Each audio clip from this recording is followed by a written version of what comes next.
Hello साथियों, नमस्कार। Polytechnic पाठशाला 3.0 में आप सभी का स्वागत है। TG2 में भर्ती के लिए ये लेक्चर चल रहा है। जैसे TG2 की वैकेंसी UPPCL में, LMRC में, DMRC में, इसरो में, पावर ग्रिड में, NTPC में तमाम सारी वैकेंसीज़ निकलती हैं और रेलवे में भी टेक्नीशियन की वैकेंसी निकलती है। तो उसमें सिलेक्शन के लिए एक प्रकार से कंपटीशन की तैयारी के लिए जो है ITI वालों को यहाँ पर क्या किया जाएगा, AC सर्किट पढ़ाया जा रहा है। सारे सब्जेक्ट पढ़ाए जाएंगे। हम AC सर्किट से क्या कर रहे हैं, चालू कर रहे हैं। ठीक है। तो AC का फुल फॉर्म होता है अल्टरनेटिंग करंट। क्या होता है? Alternating current.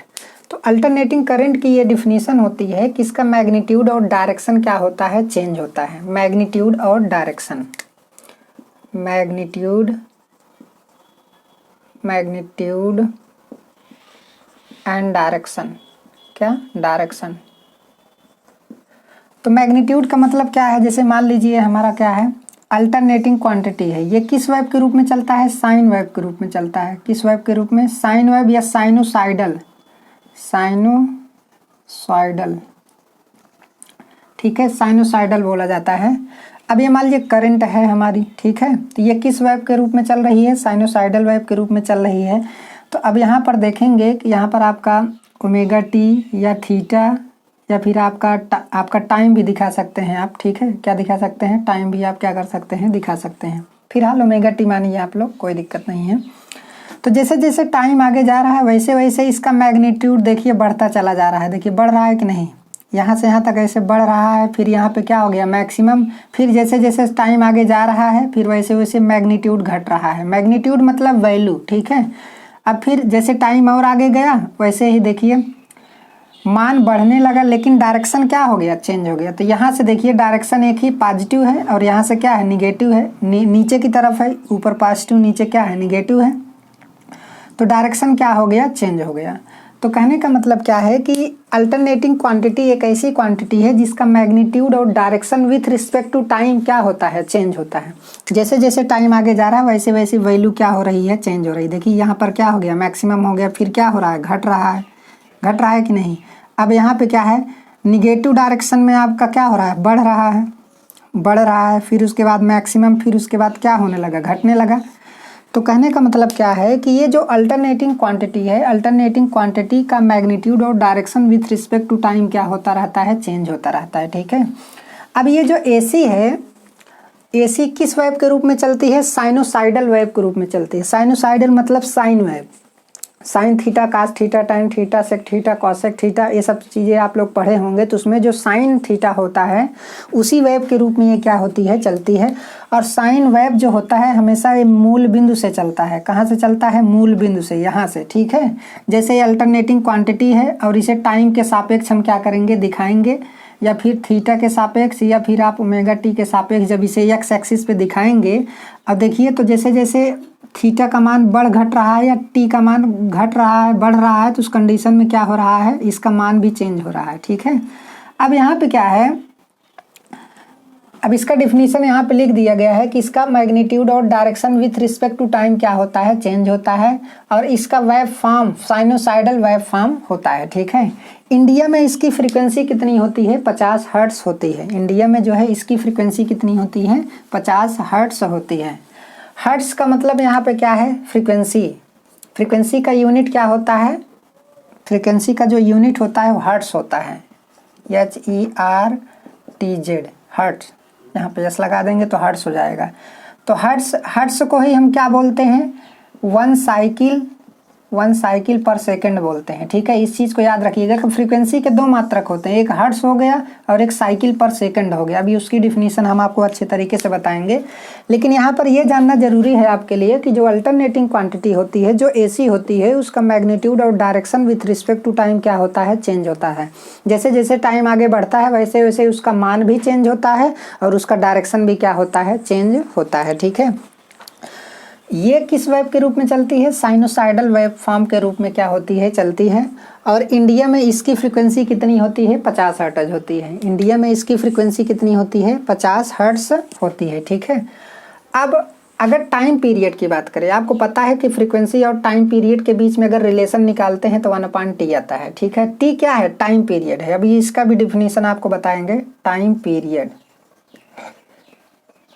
तो टाइम पीरियड का मात्रक क्या होता है? सेकंड होता है। फ्रीक्वेंसी का मात्रक हमने आपको बता दिया, साइकिल पर सेकंड होता है, या फिर इसी को क्या बोलते हैं? या हर्ट जो बोलते हैं, क्या बोलते हैं? Hertz, TZ, HERTZ। ठीक है, तो इसे साइकिल पर सेकंड भी बोलेंगे और इसे हर्ट के नाम से भी क्या करते हैं? जानते हैं। तो फ्रीक्वेंसी और टाइम पीरियड में जो रिलेशन होता है यह बराबर 1/t होता है, या T बराबर 1 क्या होता है? F होता है। तो इंडिया में भारत की फ्रीक्वेंसी क्या होती है? जितने भी लोड बनाए गए हैं वो सब 50 हर्ट्ज पर फ्रीक्वेंसी पर 50 हर्ट्ज फ्रीक्वेंसी पर ऑपरेट करने के लिए क्या किए गए हैं? बनाए गए हैं। ठीक है, अब यहाँ पर ये क्वेश्चन उठता है कि फ्रीक्वेंसी कम होगी और ज़्यादा होगी तो उस पर क्या प्रभाव पड़ेगा। अभी यहाँ पर ये सारी चीज़ें आपको नहीं जाननी है। ठीक है, ये सारी चीज़ें आपको तभी बताया जा सकता है जब आपको मशीन पढ़ाया जाएगा। ठीक है, अब यहाँ पे क्या है कि फ्रीक्वेंसी F बराबर 1 क्या होता है? T। तो अगर फ्रीक्वेंसी 50 हर्ट्ज है तो 1/t, तो T बराबर आपका क्या हो जाएगा? 1/50 सेकेंड हो जाएगा। समझ में आया? इसका मतलब क्या है कि AC का, जैसे अल्टरनेटिंग क्वांटिटी का अगर टाइम पीरियड आपसे पूछ ले तो आप क्या बोलेंगे? 1/50, या फिर इसी को लिख सकते हैं 1 में 50 का अगर भाग दे देंगे तो यहाँ पर 0, यहाँ पर 0 हो जाएगा, तो 50 दूनी 100, तो T बराबर आपका कितना आएगा? 0.02 सेकेंड आ जाएगा। ठीक है, तो आप यहाँ से बोल सकते हैं कि इंडिया में जो AC का टाइम पीरियड होता है वो कितना होता है? 0.02 सेकेंड होता है। कितना होता है? 0.02 सेकेंड होता है, या फिर 1/50 सेकेंड होता है।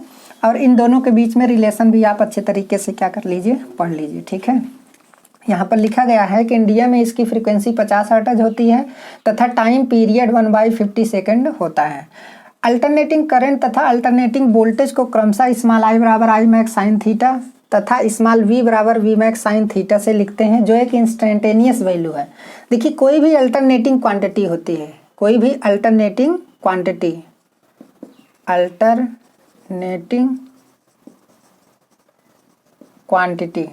कोई भी अल्टरनेटिंग क्वांटिटी होती है उसे small I and small v से क्या करेंगे? रिप्रेजेंट करेंगे। अगर फ्लक्स होगा तो उसे भी स्मॉल फाई से क्या करेंगे? रिप्रेजेंट करेंगे। तो जैसे अब स्मॉल v का मान कितना आएगा? v बराबर v max sine omega t, या फिर आप यहाँ पे थीटा लिख सकते हैं। ठीक है, और स्मॉल I बराबर आप लिख सकते हैं I max sine omega t, या फिर आप क्या लिख सकते हैं? थीटा लिख सकते हैं। ठीक है, तो ये क्या है? अल्टरनेटिंग क्वांटिटी का क्या है? फार्मूला है, एक प्रकार से बोला जाए। देखिए किस वेव के रूप में यहाँ पर कौन सा वेव होगा? साइन वेव होगा, क्योंकि यहाँ पर साइन थीटा है, यहाँ पर क्या है? साइन ओमेगा टी या फिर साइन थीटा होगा। तो इसका मतलब है कि ये जो अल्टरनेटिंग क्वांटिटी है साइनोसाइडल वेव फॉर्म के रूप में क्या करेगी? चलेगी। इसी को क्या बोला जाता है? Instantaneous value. इसी को क्या बोला जाता है? इंस्टेंटेनियस वैल्यू, ऐसे भी लिख सकते हैं, इंस्टेंटेनियस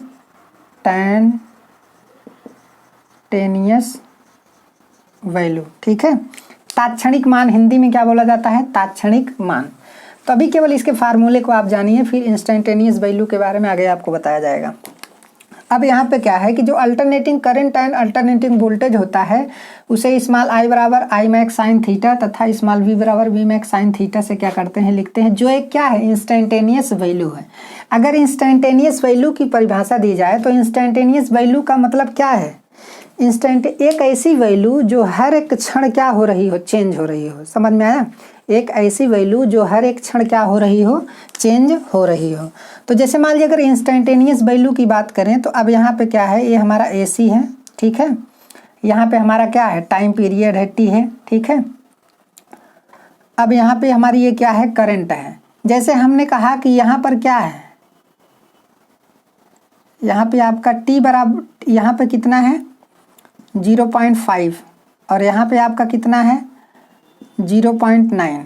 समझ में आया? तो आप कह सकते हैं कि टाइम के इस स्टैंड पर इंस्टेंटेनियस वैल्यू आपकी 0.5 है और टाइम के इस स्टैंड पर इंस्टेंटेनियस वैल्यू आपकी कितना है? 0.9 है। ठीक है, तो किसी भी क्षण किसी भी क्षण अल्टरनेटिंग क्वांटिटी का जो वैल्यू होगा उसी को क्या बोला जाता है, इंस्टेंटेनियस वैल्यू बोला जाता है। समझ में आया? किसी भी क्षण मतलब किसी भी समय, किसी भी समय। जैसे मान लीजिए अगर यहाँ का एक साइकिल का टाइम पीरियड आपका कितना होता है, टी होता है, ठीक है। अब यहाँ पर ये बोला जाए कि T by two time period में अल्टरनेटिंग क्वांटिटी का मान कितना होगा, अल्टरनेटिंग क्वांटिटी का मान 0 होगा, क्योंकि यहाँ पर तो मान 0 होगा ना। तो इसका मतलब क्या है कि इस क्षण इस t/2 समय में इसका वैल्यू क्या है, 0 है। तो यही क्या है, इंस्टेंटेनियस वैल्यू है। तो किसी भी क्षण अल्टरनेटिंग क्वांटिटी का जो वैल्यू होगा वही क्या कहलाता है, इंस्टेंटेनियस वैल्यू कहलाता है। आप यहाँ पे लिख भी सकते हैं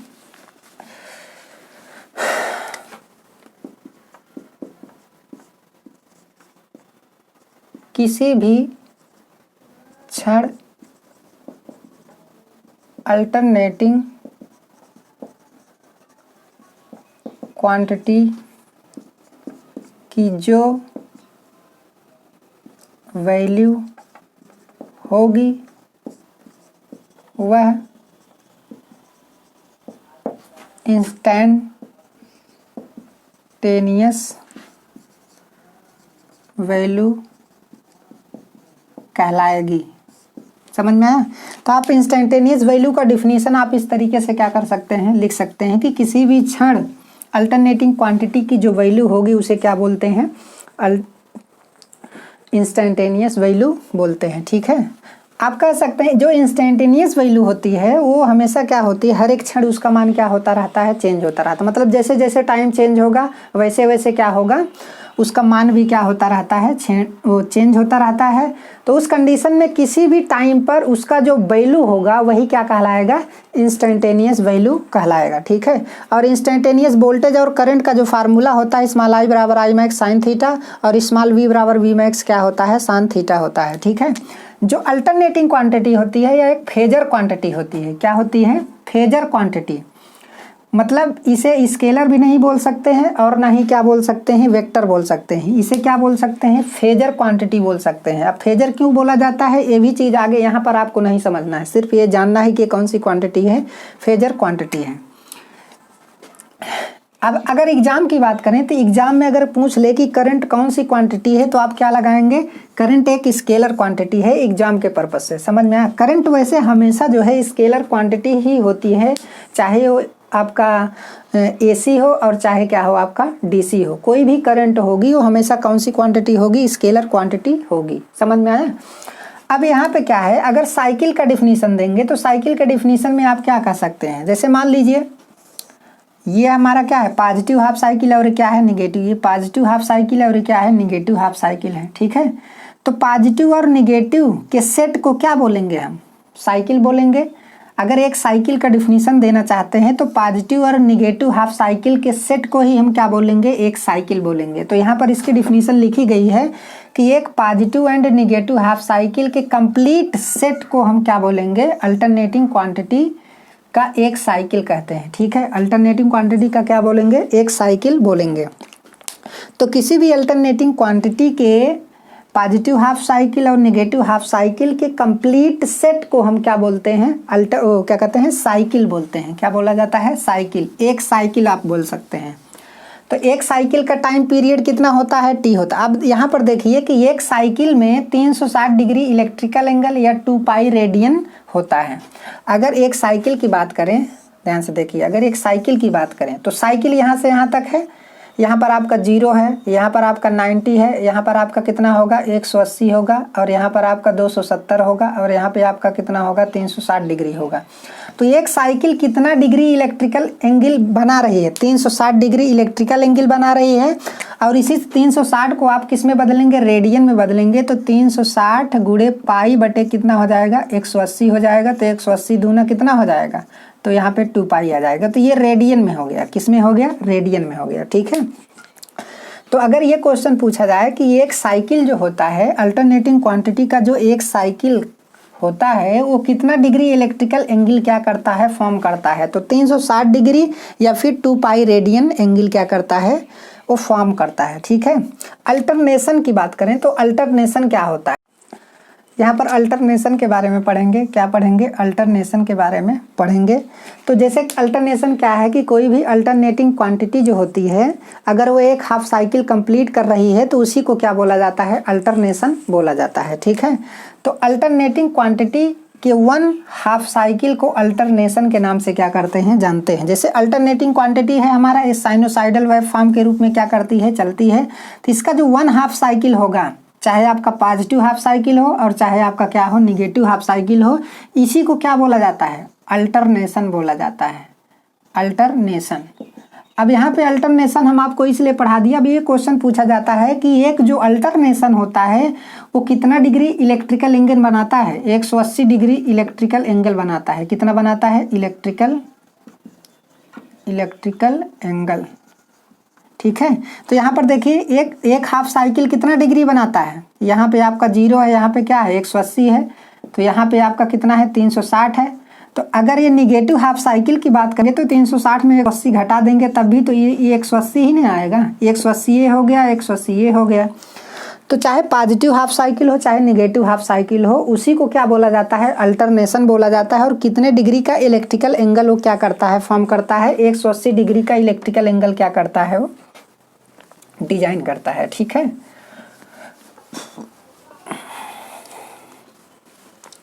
अब अगर टाइम पीरियड की बात करें तो टाइम पीरियड क्या होता है? ठीक है, टाइम पीरियड क्या होता है?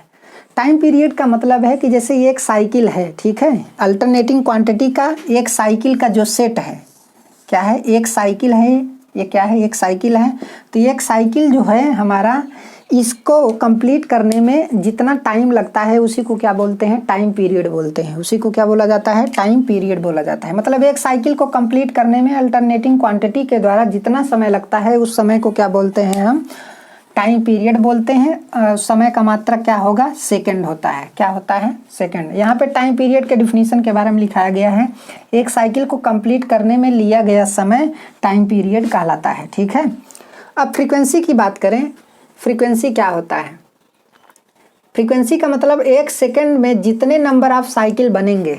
जैसे मान लीजिए फ्रीक्वेंसी की बात करें तो फ्रीक्वेंसी टाइम पीरियड का क्या होता है? उल्टा होता है। फ्रीक्वेंसी टाइम पीरियड का क्या होता है? उल्टा होता है।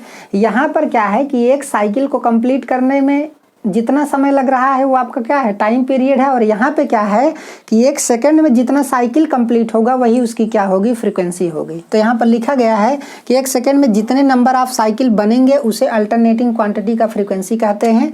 इसका मात्रक क्या होता है? साइकिल पर सेकेंड। इसे साइकिल पर सेकेंड में क्या करते हैं? कैलकुलेट करते हैं। ठीक है, तो अब यहाँ पर देखिए इसे हर्ट्ज के नाम से भी जानते हैं। इसका जो यूनिट होता है उसे हर्ट्ज के नाम से भी क्या करते हैं? जानते हैं। तो एक हर्ट्ज बराबर होता है 1 साइकिल पर सेकंड होता है। इसको भी आपको जानना है। और साथ में फ्रीक्वेंसी और टाइम पीरियड के बीच जो रिलेशन होता है आपका ये रिलेशन होता है, उल्टा रिलेशन होता है। ठीक है, अब यहाँ पे क्या है? फ्रीक्वेंसी जो है टाइम पीरियड का क्या होता है? उल्टा होता है। अगर भारत में जो फ्रीक्वेंसी होती है वो कितना होती है? 50 हर्ट्ज होती है। तो 1/t, तो t बराबर आपका कितना हो जाएगा? 1/50 बराबर 0.02 सेकेंड आप लिख सकते हैं। तो आप बोल सकते हैं कि इंडिया में एसी सप्लाई की जो टाइम पीरियड होती है वो 0.02 सेकेंड होती है। ठीक है, तो आप इस तरीके से उसे क्या कर सकते हैं? बोल सकते हैं।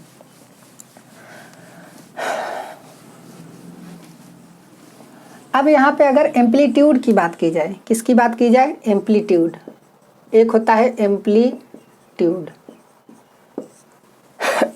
क्या होता है? एम्पलीट्यूड।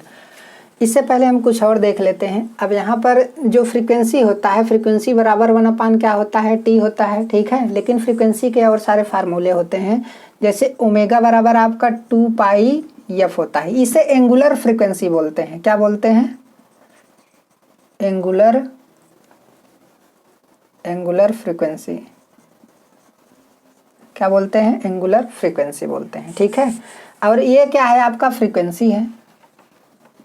इसे क्या बोला जाता है? फ्रीक्वेंसी बोला जाता है। और इसे क्या बोलते हैं? Angular frequency. इसके बारे में और डिटेल में आपको बताया जाएगा। तो ओमेगा बराबर आपका क्या होता है? 2πf। इस पे क्वेश्चन पूछे जाते हैं। तो अगर टी बराबर आप निकालेंगे तो 1/f बराबर, अब यहाँ पर यफ का मान आप क्या कर सकते हैं? रख सकते हैं। तो यफ बराबर ओमेगा अपान क्या हो जाएगा? 2π हो जाएगा। तो यहाँ पर रख दीजिए यफ बराबर कितना होता है। ठीक है, तो बराबर आपका 2 पाई बटे क्या हो जाएगा ओमेगा। एक फार्मूला आपका ये आ जाता है, ठीक है। अगर फ्रीक्वेंसी की बात करें तो उसी का क्या कर देंगे, उल्टा कर देंगे, तो ओमेगा अपान क्या हो जाएगा आपका 2 पाई हो जाएगा। अब यहाँ पर एंगुलर फ्रीक्वेंसी बराबर आप लिख सकते हैं कि 2 पाई 1/t भी तो लिख सकते हैं, या फिर 2 पाई बटे टी लिख सकते हैं। 2 पाई बटे आपका क्या हो जाएगा टी। टी क्या है, टाइम पीरियड है। तो इस तरीके से फार्मूला डिजाइन होता है, तो ये भी आप कर सकते हैं, क्योंकि क्वेश्चन न्यूमेरिकल जब लगवाया जाएगा तो उस समय इसको क्या किया जाएगा, आपको बताया जाएगा अच्छे तरीके से, ठीक है। इस चीज़ को ध्यान दीजिएगा। अब यहाँ पर एक फार्मूला और होता है फ्रीक्वेंसी का, फ्रीक्वेंसी बराबर एन पी अपान 120। एन क्या है, स्पीड है। एन क्या है, स्पीड है। स्पीड इन किस में है, आरपीएम में है, रोटेशन पर मिनट, मतलब 1 मिनट में कितना चक्कर वो क्या कर रहा है, लगा रहा है। पी क्या है, नंबर ऑफ पोल।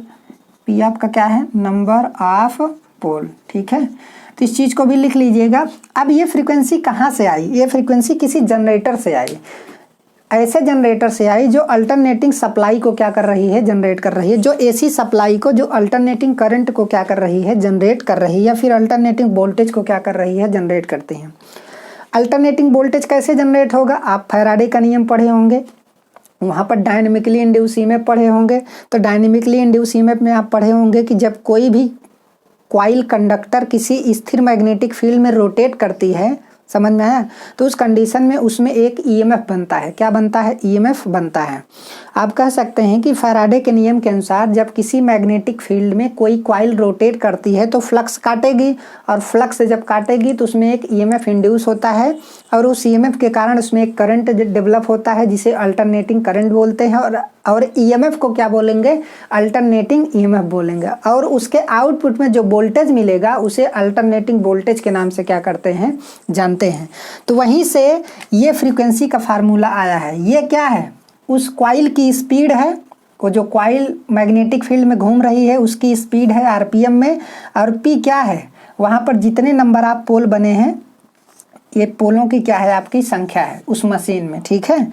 तो आगे मशीन जब आपको पढ़ाया जाएगा तो यहाँ पर ये सारे फार्मूले फिर यूज होंगे, लेकिन यहाँ पर फ्रीक्वेंसी के फार्मूले को अच्छे तरीके से जान लेना आपके लिए क्या है, बहुत ही ज़्यादा ज़रूरी है।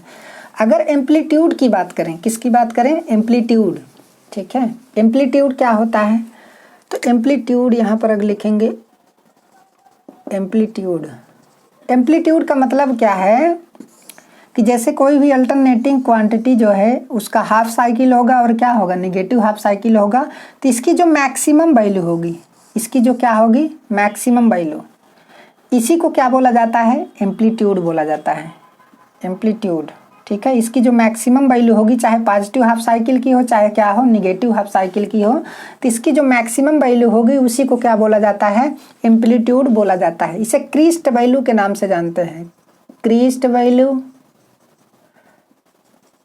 मैक्स वैल्यू, ठीक है। इसी को पीक वैल्यू, पीक वैल्यू के नाम से भी क्या करते हैं, जानते हैं। इसी चीज़ को क्या बोलते हैं, crest value, max value, peak value और एम्पलीट्यूड के नाम से भी क्या करते हैं, जानते हैं। जैसे अब यहाँ पर कोई करंट है तो इसका मैक्सिमम वैल्यू क्या होगा, आई मैक्स होगा, समझ में आया। तो यहाँ पर करंट का मैक्सिमम वैल्यू, उसका एम्पलीट्यूड कितना है, मैक्सिमम है, यहाँ पर आई मैक्स होगा। अगर वोल्टेज होगा तो यहाँ पर क्या होगा, वी मैक्स होगा, तो यहाँ पर क्या होगा, इस वी मैक्स हो जाएगा एम्पलीट्यूड, ठीक है। तो ये क्वेश्चन क्या किया जाता है, पूछा जाता है। जैसे अब कहेगा कि एम्पलीट्यूड को और किस नाम से जानते हैं, तो और किस नाम से जानते हैं, crest value, max value, peak value, 3 option दे दिया, नीचे दे दिया ऑल ऑफ द अबव। तो इस तरीके से क्वेश्चन क्या किया जा सकता है, पूछा जा सकता है, ठीक है।